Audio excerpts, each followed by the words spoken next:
Quando você pensa em economia, tenho certeza que vem à sua mente algumas ideias sobre preços, quantidade de produtos que a gente pode comprar, quanto que a gente vai contratar de mão de obra. Isso tudo é muito importante mesmo. Mas quando a gente também pensa em economia, você deve lembrar do seu orçamento. Você deve se preocupar, por exemplo, com as coisas que você gostaria de comprar. Às vezes, você quer comprar uma quantidade muito maior do que você efetivamente tem. Então, quando a gente tem essa distinção entre o que a gente quer e o que a gente pode comprar, basicamente, a gente está vivenciando um princípio econômico.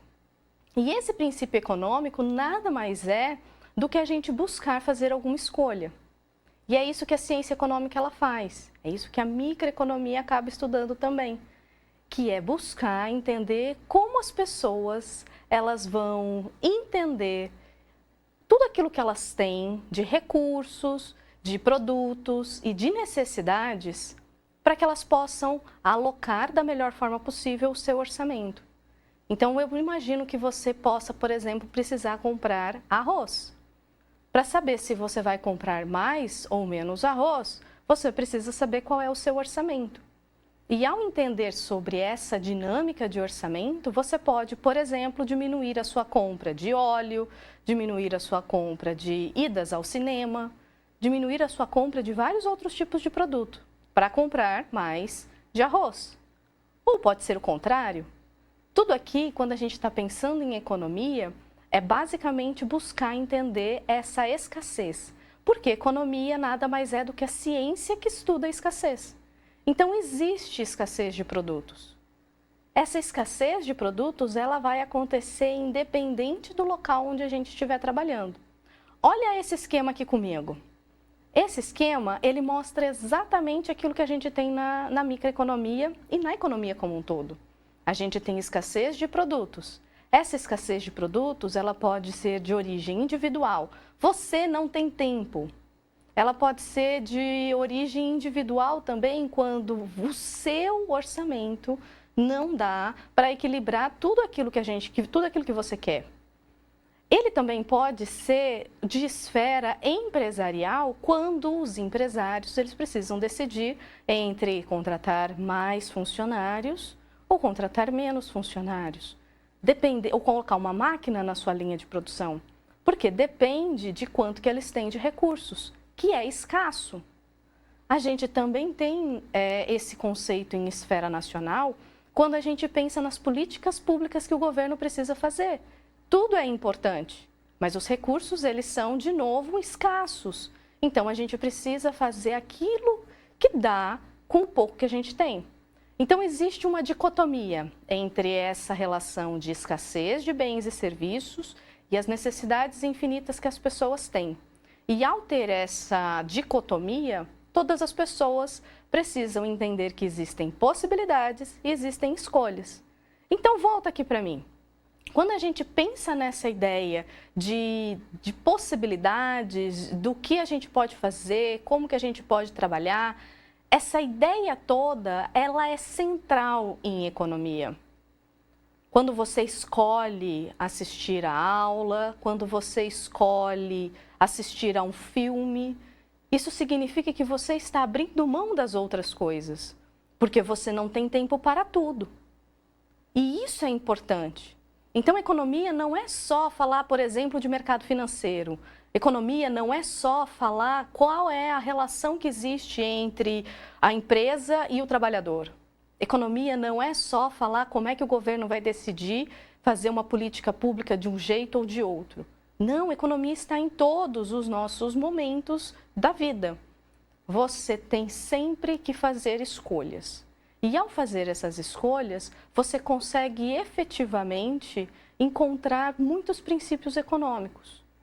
Tá, faz sentido. A gente precisa fazer essas escolhas. Mas veja, como é que eu vou fazer essas escolhas sem que eu considere os custos das coisas? Fica difícil fazer isso quando a gente não considera os custos. Por quê? Porque a gente sempre vai abrir mão de alguma coisa. E esse é o ponto-chave. Quando a gente trabalha com economia, tudo tem um custo, seja ele explícito ou implícito. Quando a gente trabalha com economia, a ideia é a gente aprender a avaliar se a gente está considerando um custo que efetivamente saiu do bolso de uma determinada pessoa ou que foi utilizado para comprar, por exemplo, uma máquina numa linha de produção, esse dinheiro saiu efetivamente, já foi. Mas e se eu quisesse considerar outros tipos de custo? Também pode? Pode, eu falei do tempo e tempo também é um custo. Você abrir mão do seu convívio, por exemplo, com a sua família, também é um custo. Eu gostaria tanto de viajar, mas eu não consigo fazer essas viagens porque eu tenho que trabalhar. O abrir mão da viagem também é um custo. Então, a gente tem custos que são explícitos e custos que são implícitos. E na economia, a gente não fica fazendo muito essa distinção.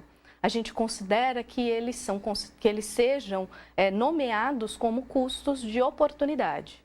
Então, todas as escolhas estão atreladas a um determinado custo de oportunidade. E todo esse contexto é super importante para explicar que, quando a gente tem escolhas, a gente tem elas em diversas esferas e a gente precisa fazê-las. Você pode escolher, por exemplo, comer hoje arroz e feijão. E você pode também escolher hoje também comer macarronada. Essa escolha entre esses dois, você pode fazer uma combinação entre esses dois produtos, esses dois conjuntos de alimentação, ou você pode escolher só uma ou só a outra. E isso é importante. E isso a gente acaba tentando explicar como é que funciona um dos modelos mais utilizados que a gente tem na microeconomia, que é a curva de possibilidades de produção. Você pode aplicar esse conceito em diversas situações. Você pode aplicar considerando, por exemplo, que você vá fazer uma escolha entre a sua refeição hoje, ou você pode fazer uma escolha entre produzir mais de uma determinada mercadoria do que outra. Imagina uma linha de produção. Nessa linha de produção você tem a possibilidade de fabricar carros ou motos. Por que você tem a possibilidade de uma ou a outra? Porque você pode se concentrar em fazer um pouco de carros e um pouco de motos. É essa a ideia que está por trás da curva de possibilidades de produção. Ela vai ser uma fronteira. E essa fronteira, ela vai te mostrar qual é o limite que você tem com a combinação das quantidades que podem ser produzidas de dois bens ao mesmo tempo. Então, a gente não consegue produzir totalmente dois bens ao mesmo tempo com um conjunto de fatores de produção. A gente precisa saber como vai alocar. Como é que eu vou saber se eu aloco mais ou menos máquinas para a produção de carros? Se eu colocar mais ou menos máquinas e pessoas para a produção de carros, isso significa que eu estou tirando uma quantidade que poderia estar fazendo, por exemplo, as motos. Quando eu estou numa fazenda, eu tenho um tamanho, alguns hectares ou alguns alqueires para eu poder fazer as minhas plantações. Maravilha! Como é que o fazendeiro ele decide entre escolher plantar milho e soja? Por que ele planta essas duas culturas? E por que ele consegue fazer uma distinção? É 50% para cada um? Eu dou prioridade para a soja, eu dou prioridade para o milho, eu dou prioridade para quê? Então, quando a gente está fazendo essas escolhas, quando a gente está determinando como é que a gente vai alocar os nossos recursos, os poucos recursos que a gente tem, para que a gente consiga fazer muito com eles, necessariamente a gente está fazendo economia e aplicando a curva de possibilidades de produção, que também pode ser conhecida como fronteira, tá? O nome não necessariamente é um empecilho para determinar qual é o modelo, mas você pode trabalhar com o conceito de curva ou com o conceito de fronteira de possibilidades de produção. Pensar em todas as relações que a gente pode fazer em termos econômicos é super importante e super válido quando a gente está trabalhando com economia. Veja, as empresas elas precisam decidir como produzir, para quem produzir, quanto que ela vai produzir, como ela vai distribuir esse produto. Ela precisa pensar em tudo isso. E todas essas decisões econômicas, elas são tão essenciais para o dia a dia de uma empresa que é interessantíssimo quando a gente acaba trabalhando com modelos econômicos, que no final das contas buscam fazer uma sintetização do que está acontecendo na realidade e uma simplificação dessa realidade para que a gente possa saber quais são os efeitos das coisas. Apesar de que em economia a gente acaba não falando exatamente em termos de causalidade, uma coisa causa outra, tá? Então, quando a gente pensa nesse contexto de produção, de decisão que a gente acaba tomando, seja como indivíduo ou seja como empresário, a gente está realmente considerando a importância da economia e dessas alocações que são necessárias. Então, não pode esquecer, os recursos eles são escassos. Então, a gente precisa aprender a alocar esses recursos nas nossas melhores possibilidades. E essas possibilidades de produção, de escolhas individuais, elas estão centradas em entender qual é o benefício que você vai ter a mais ou a menos com um determinado tipo de escolha que foi tomada, tá? Muito bom. Com base nisso, a gente tem um modelo de curva de possibilidades de produção ou fronteira de possibilidades de produção. A ideia dessa fronteira é que você vai estabelecer um limite, você vai estabelecer efetivamente uma fronteira. E nessa fronteira, você vai sempre comparar dois tipos de produtos ou dois tipos de setores ou duas escolhas, tá? E essas duas escolhas, elas vão ser combinadas. Você pode produzir apenas de uma ou apenas da outra. Se você produzir apenas de uma, isso significa que a outra não existe. Vice-versa. Mas você pode combinar essas duas. Eu posso, por exemplo, colocar uma colher de arroz, uma colher de feijão e uma de macarronada. Ou eu posso colocar duas de arroz, duas de feijão e uma de macarronada. Essas combinações entre os produtos, se a gente estivesse falando de dois tipos de alimentação, eles são válidos e podem ser aplicados também dentro dessa ideia de fronteira de possibilidades de produção, tá? Então, você vai ter um conjunto de valores que vai mostrar qual é a combinação ótima que existe entre dois setores. Em economia, o que a gente faz com mais frequência é gráfico e equação, para que a gente possa modelar o que acontece na realidade. Muito bom. Então, para que a gente consiga entender como é que funciona esse modelo de curva de possibilidades de produção, vamos olhar esse gráfico aqui comigo. Olha esse gráfico. O que ele está mostrando?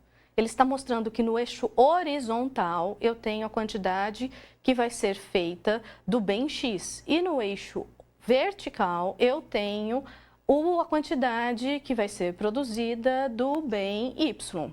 Então, eu tenho dois produtos. Eu posso considerar isso como se fosse uma aplicação dentro de uma empresa. Ela precisa decidir entre, por exemplo, plantar milho e plantar soja, tá?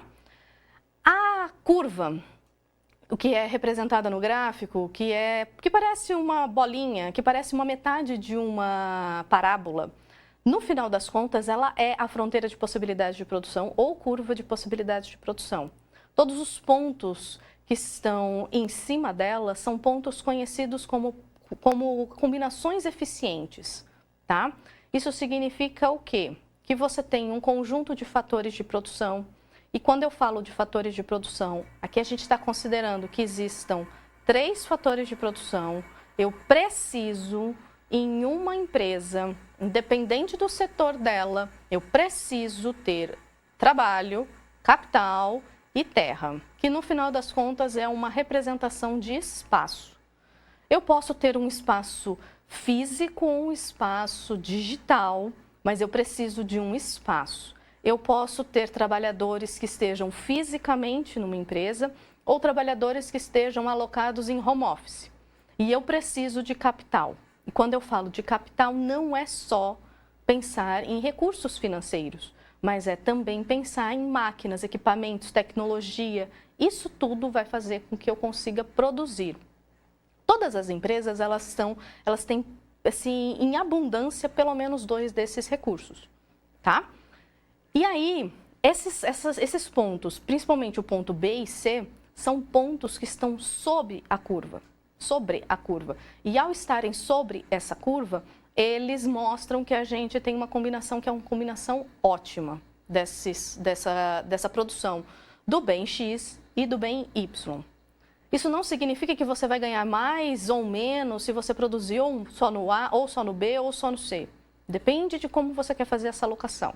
Se você quer produzir mais do bem Y, necessariamente você vai produzir menos do bem X. Veja que o pontinho B, ele está muito mais próximo do eixo vertical do que o ponto C, tá? Toda vez que a gente está pensando, então, nessas combinações, você está dando uma preferência para um tipo ou para o outro. É possível, sim, fazer 50% para cada uma delas, mas não necessariamente você vai fazer isso. O pontinho A, se você perceber, ele está abaixo da curva. E ao estar abaixo da curva, significa que é um ponto que é ineficiente. Por quê? Porque você tem capital, você tem trabalho, você tem terra e você não está produzindo pelo menos aquilo que está na fronteira de possibilidades de produção. Então, isso significa que você está gastando mão de obra, tecnologia e espaço para não fazer o mínimo possível. Então, esses pontinhos, todos os pontos que estiverem abaixo da curva de possibilidades de produção são considerados pontos ineficientes. Todos os pontos acima dessa curva, como o ponto D, eles são considerados pontos difíceis da gente atingir. Portanto, eles são inatingíveis. Eles são inatingíveis com aquela quantidade de fatores de produção que você tem, com a quantidade de funcionário, com a quantidade de máquinas e com o tamanho de espaço que você tem. Para que você possa atingir esse ponto D, é preciso aumentar a quantidade de funcionários ou aumentar a quantidade que você tem de capital, ou é importante você aumentar a quantidade de espaço que você tenha. Então, para que a gente possa atingir esse tipo de situação, esse nível, esse pontinho D, a gente vai precisar fazer alguma mudança. É possível também fazer uma mudança em termos tecnológicos, você descobrir alguma tecnologia que vai privilegiar um setor ou outro. Isso também faz com que haja um deslocamento e a gente consiga atingir este pontinho D. Então, esse gráfico, olha bem para ele, porque ele pode ser utilizado em diversas situações. Agora, volta aqui comigo. Como é que a gente pode utilizar esse gráfico? Esse gráfico ele pode ser utilizado da seguinte forma. Você é um feirante e você precisa decidir se você vai disponibilizar uma maior quantidade de maçãs ou uma maior quantidade de peiras na sua barraca. Para que você consiga saber qual delas é a melhor, você precisa também atrelar o preço, neste caso, para que você consiga produzir. Mas qualquer combinação que exista dentro desses 2 tipos de produtos, você pode ter, se você utilizar corretamente os seus fatores de produção, você pode ter um nível máximo de combinações, que é a fronteira de possibilidades de produção. Em compensação, se a gente estivesse pensando num nível muito mais macroeconômico do que microeconômico, a gente poderia pensar em termos de setores. Você tem 2 tipos de setores, por exemplo, que sejam básicos dentro de um país, têxtil e automobilístico. Você tem esses 2 setores, eles são diferentes, eles demandam quantidades de fatores de produção diferentes. Tecnologia muito mais no setor automobilístico do que no setor têxtil, que é um setor muito mais tradicional e muito mais intensivo em trabalho. Então, para você poder fazer essa alocação em termos macroeconômicos, você também precisa verificar qual é a curva de possibilidades de produção. Então, veja, você pode utilizar esse tipo de modelo em diferentes situações. E isso é super válido e é muito importante para que a gente possa começar a entender como é que as escolhas elas são feitas. Elas são feitas dentro de algum contexto.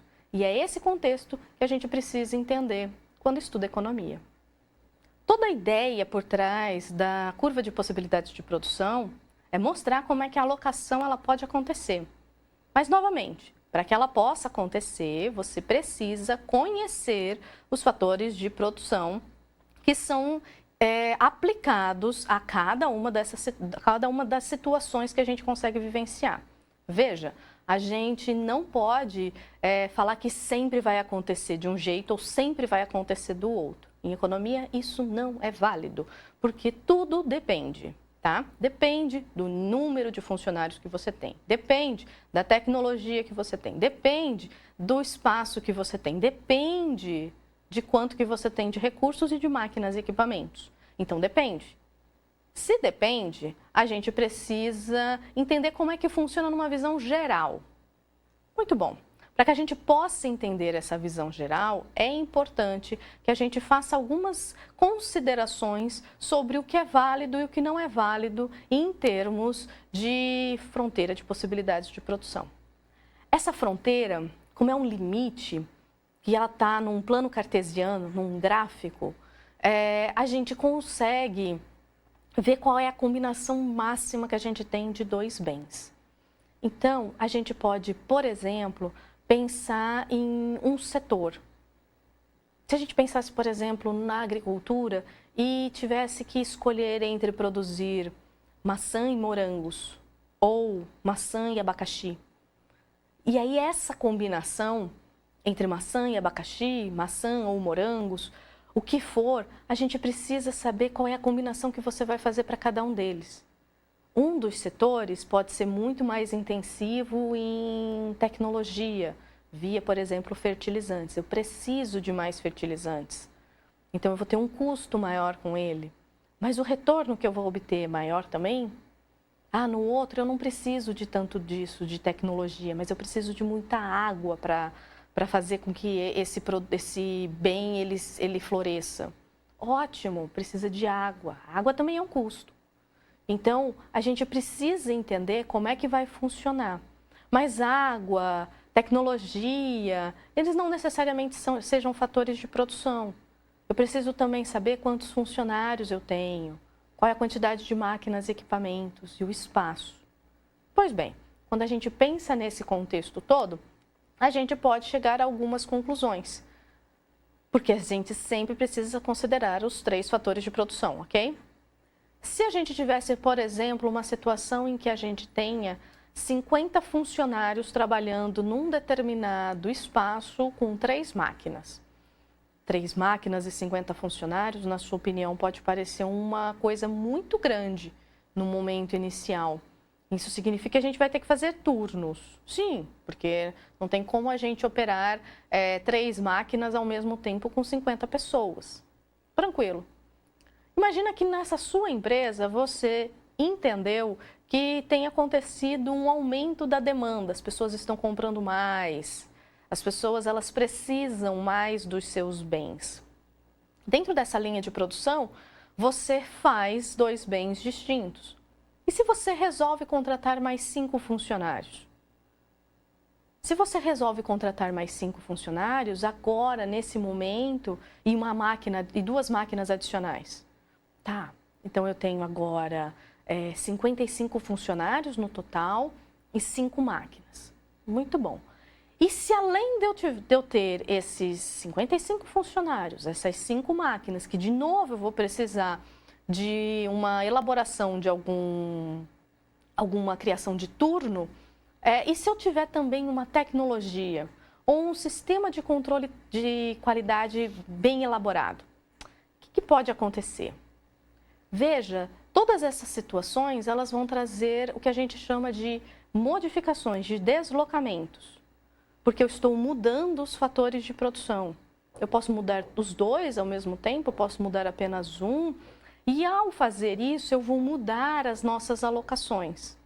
E eu vou fazer com que o nosso gráfico de fronteira de possibilidade de produção, ou de curva de possibilidades de produção, com que ele se desloque. Olha esse gráfico aqui comigo. Esse gráfico ele está aqui basicamente para mostrar o quê? Que é possível ter esses deslocamentos. Imagina o seguinte, Você então tem a produção do bem X no eixo horizontal, do bem Y no eixo vertical, e você está naquela linha que está forte, que tem os pontos B e C. Nessa linha, a gente tem uma fronteira de possibilidades de produção. A gente tem uma combinação de fatores de produção que vai gerar uma combinação de produtos X e Y ao mesmo tempo. Muito bom.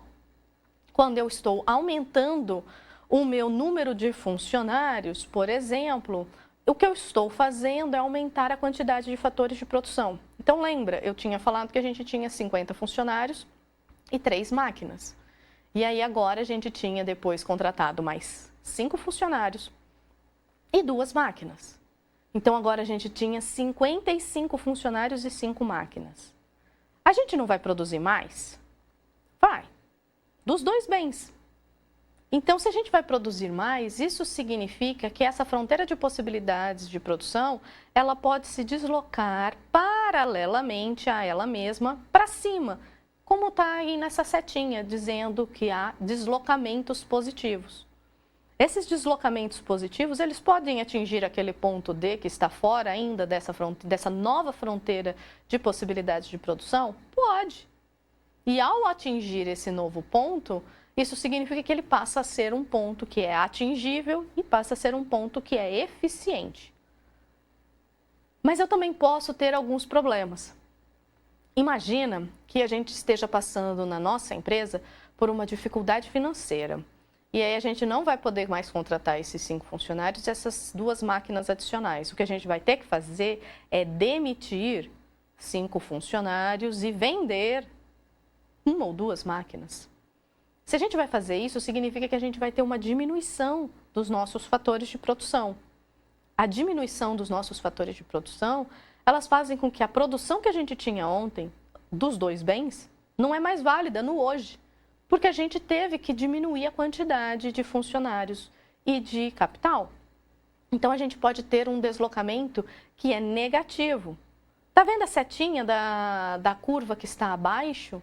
Ela está indicando que você está indo em direção à origem do gráfico, então você está diminuindo. Em algum momento, é possível que a gente atinja o ponto A, porque ele tem menor produtividade e você precisa de menos fatores de produção. Então, é possível você também atingi-lo, mas ao invés de você produzir mais, você está produzindo menos. Então, quando a gente pensa nesses 2 tipos de deslocamentos, eles são super possíveis. E aqui a gente está considerando exclusivamente quando há algum deslocamento por conta de uma mudança de fatores de produção. A gente pode ter esse mesmo tipo de deslocamento quando uma tecnologia afeta os 2 produtos ao mesmo tempo, aumentando a produtividade deles. Então, você vai aumentar, vai fazer um deslocamento dessa curva de possibilidade de produção, como esse que está aqui desenhado para vocês em termos de deslocamentos positivos. É possível também a gente ter um cenário de um desastre natural que possa, por exemplo, matar uma grande quantidade de pessoas, e as pessoas, elas são funcionários, né? Elas são trabalhadores, e você tem uma diminuição do número desse fator de produção, de trabalhadores, e, consequentemente, você vai ter uma produtividade menor. Então, esse modelo ele se aplica em diversas situações. Você pode aumentar de forma proporcional para os 2 setores ao mesmo tempo e diminuí-lo. Mas é possível também a gente ter uma tecnologia que vai ser influenciada exclusivamente por um único setor. E aí, ao ter essa tecnologia em um único setor, a gente pode meio que fazer umas barriguinhas diferentes com essa curva, tá? Agora, volta aqui para mim. Vê, esse gráfico, ele pode ser aplicado em qualquer situação. Por exemplo, a gente teve um terremoto numa determinada localidade do país ou do mundo. Maravilha, a gente teve um terremoto. Um terremoto é sinônimo de diminuição de funcionários e diminuição de empresas, porque elas vão ser destruídas. Guerra, acontece a mesma coisa. Explosões, acontece também a mesma coisa. Você tem uma diminuição, então você não consegue mais produzir no mesmo nível que você produzia antes, independente de qual é o setor. você vai ter um deslocamento para uma redução da produção que você tem. Mas pode ser que você tenha uma melhora de uma tecnologia que faça com que um dos setores ele não sofra tanto assim.